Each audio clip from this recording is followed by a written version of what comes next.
Très bien réalisé. Les personnages très bien faits.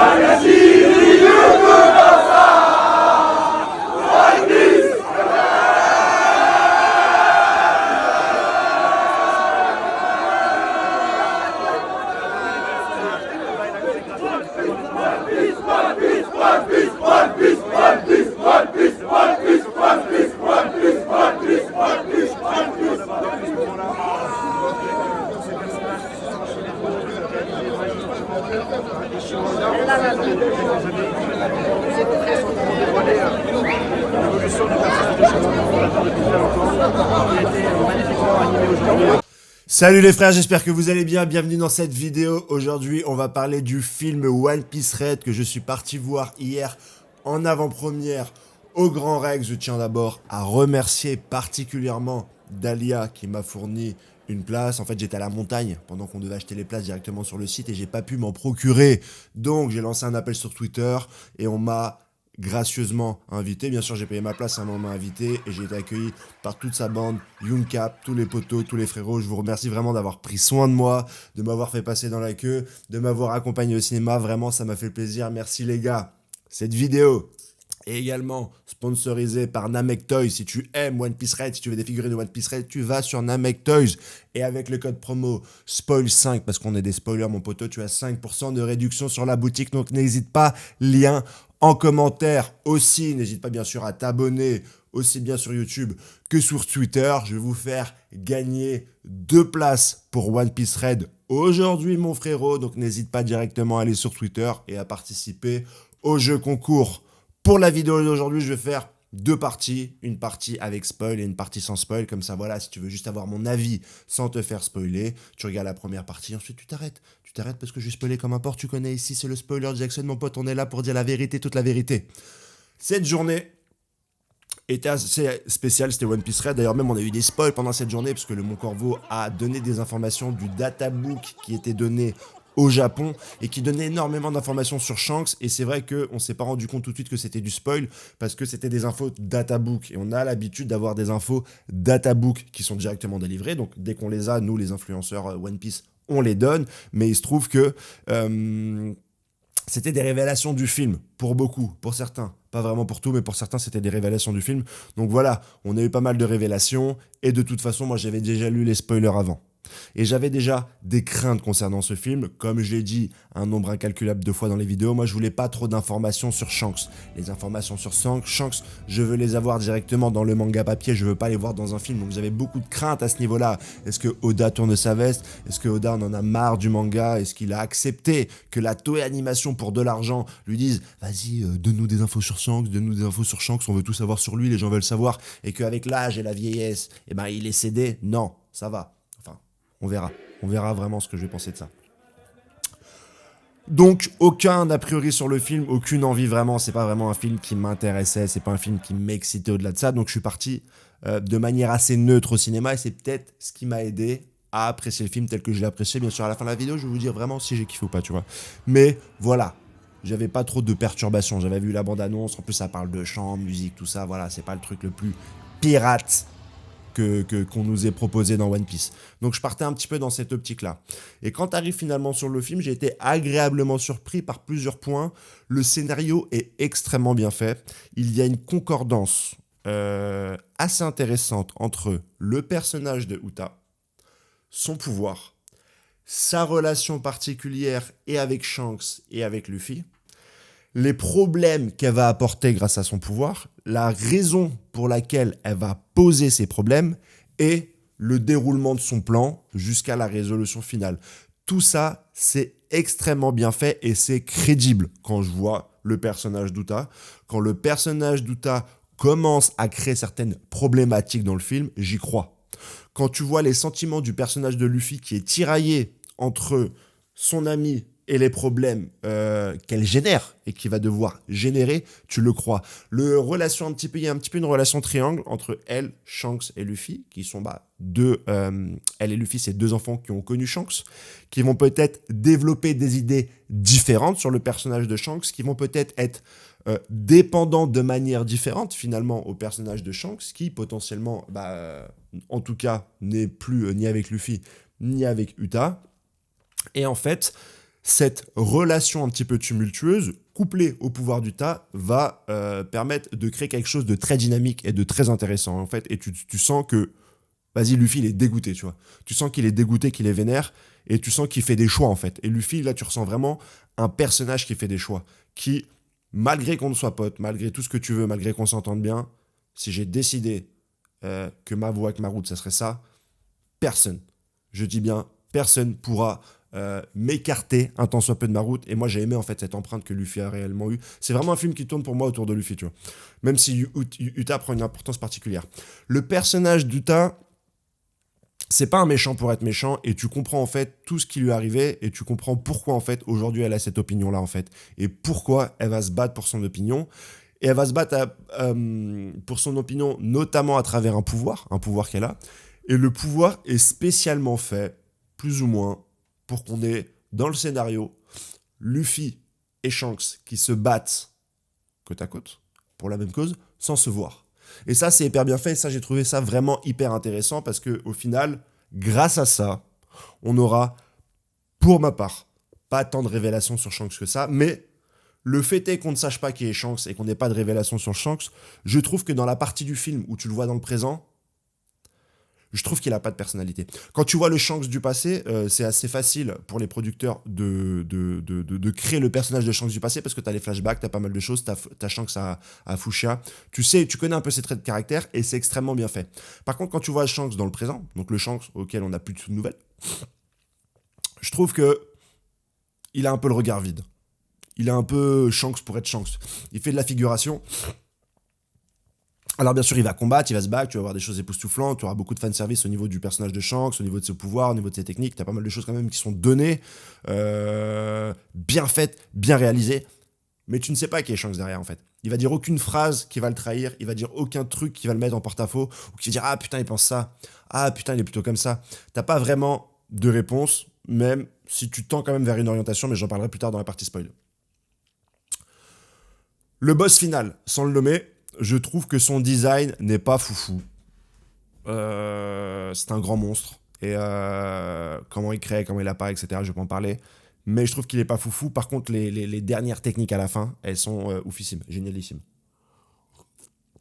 La salle a pété un plomb. Enfin, tu connais. Moi, j'adore aller dans les avant-premières et voir de l'énergie, et voir de la sauvagerie, et voir de la piraterie. Il faut crier, faut lâcher des RN Jäger jusqu'à que t'aies plus de voix, frérot.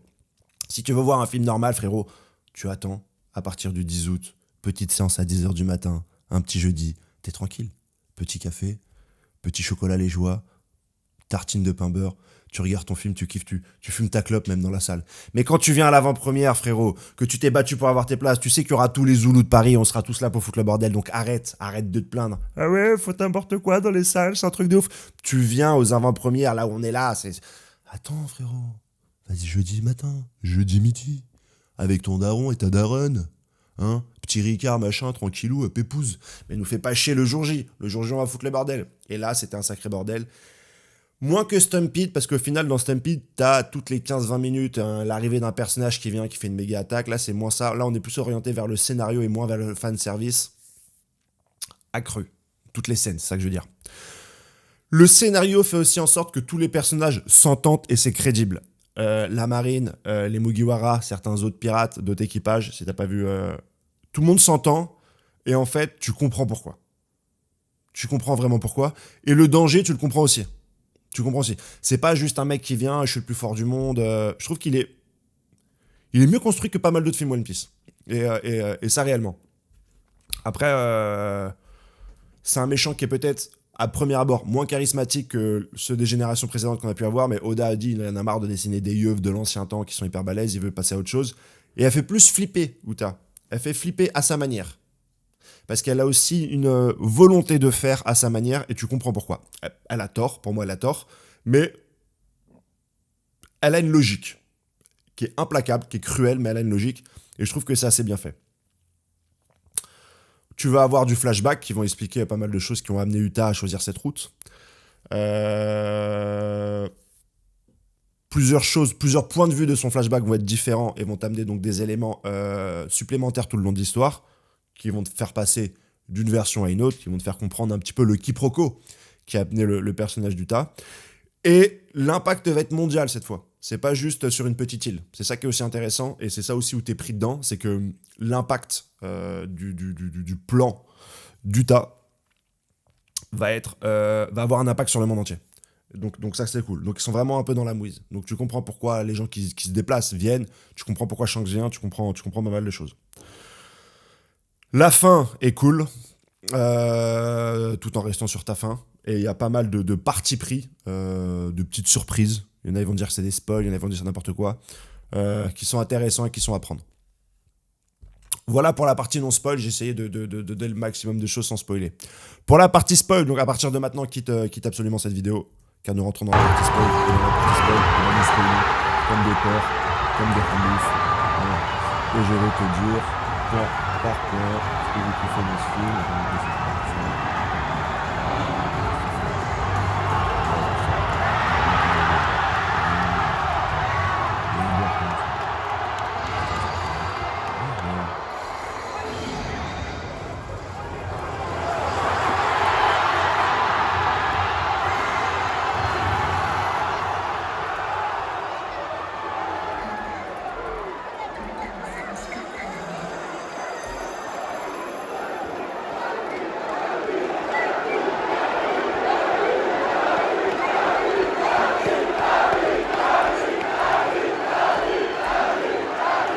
C'est bon. Putain. Ouais. Ah, c'est bon. Pour la partie spoil, le film rentre directement dans le vif du sujet. T'as pas de scène un petit peu de présentation où ils sont sur le bateau en mode good vibe. Ouais, salut, est-ce qu'on va au concert d'Utah? Ils sont directement au concert d'Utah et c'est un film qui démarre directement avec elle. Et t'as plein de chansons. T'as plein de chansons dans le film. C'est une comédie musicale. Certains sont bien, certains sont éclatés, un peu lover. Je pensais dans la vie que mon père Shanks allait toujours me protéger. Ça casse les couilles de ouf. Et assez rapidement, tu rentres dans le vif du sujet et tu vois un peu la différence qu'il va y avoir entre Utah et Luffy. Et le premier couac entre les deux. Au début, t'as des retrouvailles. Ouais, salut Luffy et tout, ça se passe super bien, machin truc. Et à partir d'un moment... elle va remettre en question son rêve de devenir le seigneur des pirates ou même d'être pirate. Au début, très gentiment, elle va dire bah voilà, tu kiffes le concert, reste ici. Et Luffy, il a dit bah non, faut que. Moi, j'ai bien kiffé, on s'est vu. Maintenant, moi, faut que j'aille devenir seigneur des pirates, tu vois. C'est un concert là. Et elle, Utah, elle est en mode ouais, non, moi, je veux que le concert il vienne à vie. Et tu comprends pas au début c'est quoi son délire, tu vois. Elle donne un escargophone. Il y a grave des trucs que j'ai pas trop compris dans le film directement, mais au final, avec le déroulé du scénario, tu vois où elle va en venir, tu vois. Mais en gros, elle a fait un méga concert. Tout le monde kiffe, mais elle veut pas que ça s'arrête, tu vois. Elle veut un concert toute la vie. Et elle a un pouvoir qui permet de matérialiser tout ce qu'elle souhaite. Elle va donner à manger aux gens dans le public, elle va mettre tous les gens bien, elle va donner des cadeaux. Restez faire la teuf, restez faire la teuf, restez faire la teuf. C'est une soirée qui ne s'arrête pas. Et Luffy, au bout d'un moment, il dit ouais, vas-y, ils font des jeux concours et tout, ils se rappellent de leur jeunesse, vas-y, viens, on fait le concours de celui qui mange le plus, nanana. Et après, au bout d'un moment, Luffy a eu sa dose. Il va dire ouais, bah vas-y, bah, je vais tailler, tu vois. Je vais être seigneur des pirates. Elle a dit non. Non, sois pas pirate. Après, il va lui dire mais tu forces frérot, comment ça, sois pas pirate. Et du coup, elle va commencer à emprisonner les Mugiwara qui vont essayer de faire des techniques, etc. Elle va enfermer Luffy et elle va dire vas-y, moi maintenant mon but c'est que tout le monde soit en paix en fait. Je veux créer une terre où il y a la paix. Parce que la piraterie, eh ben, vous tuez les villageois, vous volez, vous pillez, etc. Tu vois. Donc en fait, tu comprends un peu son optique et tu comprends que si tu parles de vraie piraterie, forcément les civils vont être impactés et donc elle va empêcher ça, tu vois. Et donc elle a un pouvoir qui lui permet de, bah apparemment, subvenir aux besoins de tout à chacun et donc, bah il te reste plus qu'à kiffer. On est en concert et tu kiffes, tu vois. Ensuite, tu commences à voir différentes scènes, notamment des scènes de pluie où tu vois tout le monde nager sous la pluie et tu comprends pas encore ce qui se passe. Mais en fait, elle a créé un monde parallèle un peu comme dans Matrix, tu vois. Elle a créé un monde parallèle où, en fait, dans la vraie vie, t'es endormi comme ça. Et dans le monde parallèle, elle peut matérialiser ce qu'il veut, et toi, t'es dedans et t'es keblo dedans, tu vois. Elle a créé une espèce de matrice, comme dans le film Matrix. En fait, en gros, Utah, c'est une meuf, elle veut que tout le monde lise le chapitre dimanche. Toi, t'as envie de lui dire, non, moi, j'ai envie de lire mon chapitre vendredi, tu vois. Moi, il tombe vendredi, j'ai envie d'acheter mon chapitre vendredi. Après, j'achète les tomes et tout. Et elle a dit, non, il faut que tu lises le chapitre dimanche. Et donc, elle a créé un monde, comme sur Twitter, où il faut absolument lire le chapitre le dimanche à 17h, tu vois. Et les gens, ils sont bloqués dedans. Et petit à petit, les gens, ils vont dire wesh, Uta, vas-y, on a bien rigolé, mais moi, faut que je rentre chez moi. T'as un fermier, il a dit, vas-y, moi, faut que j'aille voir mes moutons, tu vois. Il y a un mec, il a dit, ouais, c'est cool, dimanche et tout, mais vas-y, moi, faut que j'aille lire mon chapitre le vendredi, faut que j'aille lire mes spoils. Et elle va les transformer ensuite en peluche et elle va rester dans ce délire-là, tu vois. Genre, vous sortez pas d'ici. Luffy et tout, ils vont tous courir, machin truc, parce que vas-y, elle est trop forte, elle peut matérialiser un peu ce qu'elle veut. Elle va matérialiser des soldats, moult de trucs, etc. Et ils se rendent compte, parce que Robin, c'est une archéologue, elle va fouiller la bibliothèque du château, et elle va se rendre compte que voilà, il y a une seule moyen on peut pas se barrer d'ici, en fait, parce que Uta, elle a le fruit du champ qui lui permet de créer ce monde parallèle et de faire ce qu'elle veut. Et en fait, elle, le pouvoir, il est assez simple, parce qu'il fonctionne que quand Uta est réveillée. Donc si elle dort, et c'est fini. Mais elle mange des champignons pour pas dormir, et en fait, jusqu'à la mort, elle va rester éveillée, en fait. Mais si Uta meurt, tous ceux qui sont dans le monde du champ, tous ceux qui sont dans le monde de lire le chapitre le dimanche, ils vont tous mourir. Ils vont rester keblo dans ce monde, etc., machin truc. Donc eux, ils sont plus dans le monde réel, et dans le monde réel, Shanks, ils sent aussi cette menace, et Robin a dit, en fait, Uta, au bout d'un moment, elle va utiliser une dernière partition de musique. Et cette partition de musique-là, si Uta la joue, un grand démon va venir. Et en fait, si tu affrontes ce grand démon dans le monde du champ de Uta et à l'extérieur, tu peux t'en sortir. Ce qui fait que Luffy et sa bande, ils vont l'affronter dans le monde du champ. Et Shanks va venir pour l'affronter dans le monde réel. Et ça va être un peu ça l'histoire du film. Ils vont capter ça. Luffy il aura un peu le seum parce qu'il dit ouais, Uta, vas-y, comment vous êtes séparés avec Shanks? Parce que tu vas voir quelques flashbacks du passé. Et vas-y, Shanks, un beau matin, il vient et il dit ouais. Vas-y, il n'y a pas de... Uta, elle s'est barrée, elle a fait la carrière dans la musique, tu vois. Et donc, tu as juste la version d'Uta dans le flashback, et Uta va dire, vas-y, Shanks, en fait, il m'a laissé sur une île, il a buté tout le monde, il a pris les trésors. Donc à ce moment-là, tu sens que Shanks, c'est un fils de pute. Et ça va être débunké un peu plus tard, puisque le Yeu, il va dire, en fait, on t'a menti. Shanks, c'est toi qui t'es réveillé avec ce démon-là dont on parle. Ce démon. Présent dans les deux mondes et qui peut faire en sorte que les gens emprisonnés dans le monde d'Uta se libèrent. Tu l'avais invoqué enfant et Shanks il s'est péta de ouf et t'as tué tout le monde. Et Shanks il s'est péta de ouf pour te refaire venir à la normale parce que ce démon là t'avait possédé. Et donc ensuite Shanks il est parti, tu vois. Et il a dit vas-y, reste, fais de la musique. Nous, le monde de la piraterie, c'est trop dur pour toi, tu vois. Mais elle, c'est pour ça qu'elle a une aliénation des pirates, en fait. Donc tu comprends le que truc. Mais Luffy, il veut devenir seigneur des pirates. Donc il a dit, moi, je m'en bats les couilles que certains pirates soient mauvais. Que certains pirates ne respectent pas les règles. Moi, je veux devenir seigneur des pirates. C'est mon truc. Elle a failli déchirer le chapeau, etc. Donc Shanks arrive de l'autre côté. Tu découvres aussi que Shanks l'a découvert dans un coffre. Tu as une seconde de flashback où tu découvres que Shanks, plus ou moins, il lui arrivait la même chose parce qu'il voit dans ses yeux Roger et Relight. Et on sait en fait que c'est dans le databook que tu as beaucoup plus d'informations où ça t'est révélé que Gold Roger et Relight auraient plus ou moins trouvé Shanks à God Valley dans un coffre. De là, Shanks est-il le fils de Xebec? Moi, je pense que God Valley, c'est une île qui permet de traverser le temps. C'est pour ça qu'elle a disparu, tu vois. Ou alors qu'elle se pointe peut-être tous les 1000 ans, tous les 800 ans, etc. Qu'elle se pointe à un moment clé, tu vois. Un peu comme l'île de Lost. Donc ça se trouve, Shanks, il vient du siècle oublié. Mais en tout cas, voilà, tu sais que c'est ça. Tu sais que c'est Shanks Ferland, je crois. Parce que le conseil des 5 doyens donne le nom de Shanks Ferland. Quand ils apprennent que Yuta est la fille de Shanks, ils disent « Ah ouais, t'es Yuta Ferland ». Mais on sait pas c'est quoi Ferland, tu vois. La famille Ferland. Est-ce que c'est des dragons célestes ou pas? On sait pas trop, tu vois. Mais t'as pas mal comme ça d'infos sur le databook, notamment que quand Shanks était sur Fuchsia, quand il s'est fait croquer le bras, il avait une prime de 1,4 milliard. T'apprends que aucun des membres de l'équipage de Shanks ne se bat avec un fruit du démon. Aucun d'eux a un fruit du démon. Ils ont tous du haki, etc. Et ça, tu le vois pendant la scène, qu'aucun d'eux n'utilise un fruit du démon. Et ensuite, t'as tout un déroulé des attaques. Par exemple, Lucky Roux, en fait, il se met en boule de flipper et il roule. Comment il s'appelle? Rockstar. Chap, il plante son épée dans le sol. T'as pas mal d'infos sur le databook, sur l'équipage de Shanks et sur leur technique. Mais dans le film, c'est pas vraiment montré. Donc je sais pas pourquoi Oda fait plus de révélations dans le databook du film que dans le film. Parce que dans le film, t'as pas toutes ces informations-là.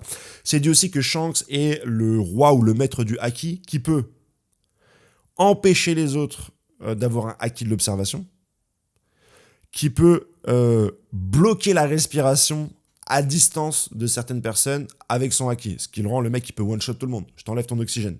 Je suis Darth Vader. Et Shanks sera appelé le tueur de haki.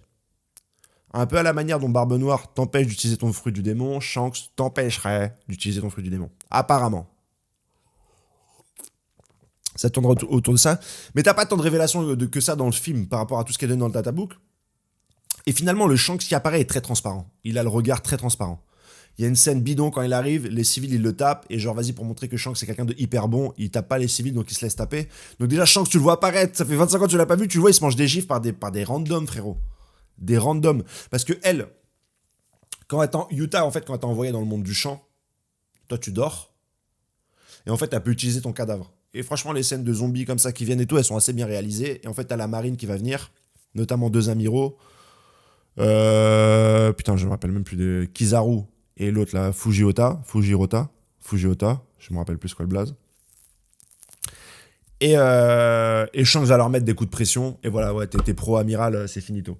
Il va leur mettre des coups de pression de ouf. Des belles scènes d'action.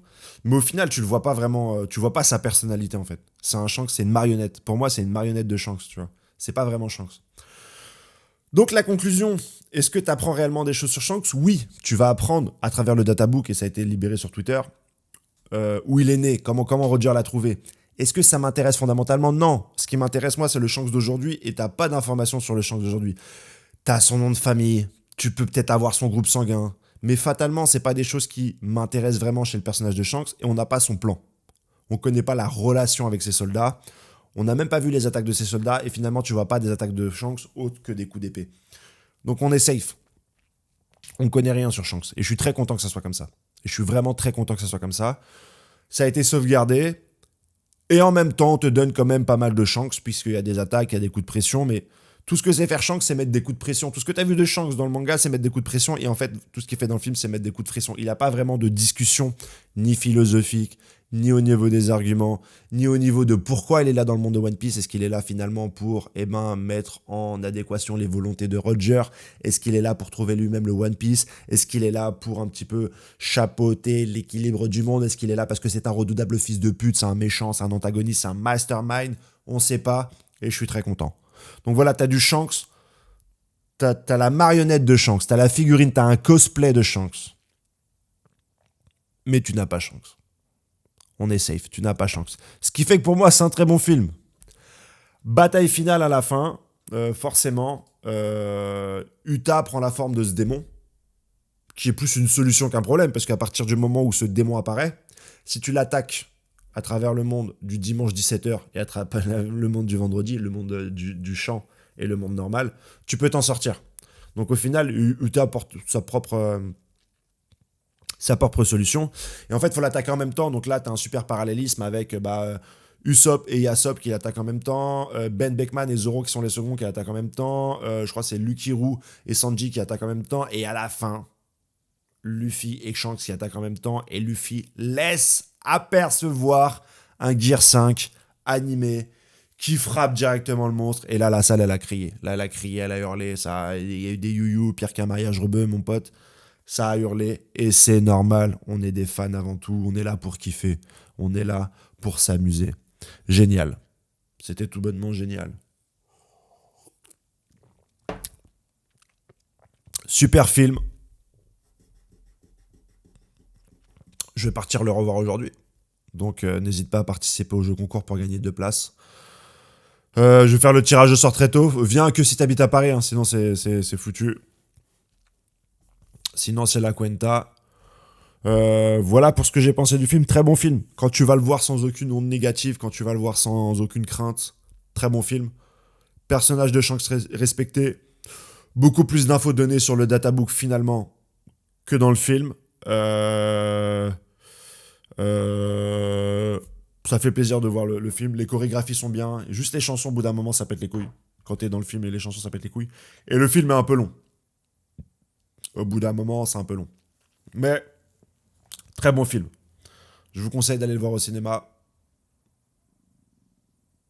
Et voilà, hein. J'essaie de dire le maximum d'informations que je pouvais. Je ferai peut-être une vidéo plus calme où je prendrai des notes. la substance et la plastique du film font penser que pendant les combats, peut-être la diégèse d'un personnage qui ne fait aucun compromis pour aller au-delà de sa voix pourrait, face à des personnages l'ayant connu plus jeune, révéler qu'au final, nous ne sommes pas chacun dépendants des autres, mais juste des instruments du destin, nous poussant à aller vers un certain déterminisme, nous amenant parfois à nous confronter alors que nous ne sommes pas ennemis, à nous dépasser alors que nous ne sommes pas rivaux, et à nous aimer alors que nous sommes différents. Henrik 21. Je te peux t'en sortir comme ça longtemps des conneries. Passe une excellente journée, kiff, One Piece, bye. Peut-être les spoils cette semaine. Hein. Ouais. Cette semaine, c'est une pause magazine. Et les gens ne le savent pas. Mais pendant les pauses magazine, tu peux des fois avoir les spoils du chapitre qui sortira dans 2 semaines et quelques. Donc c'est très bien tout ça. Nickel. Putain. 23. Je me suis trompé de PC. Je me rappelle même plus. Ciao les gars. Hasta la vista.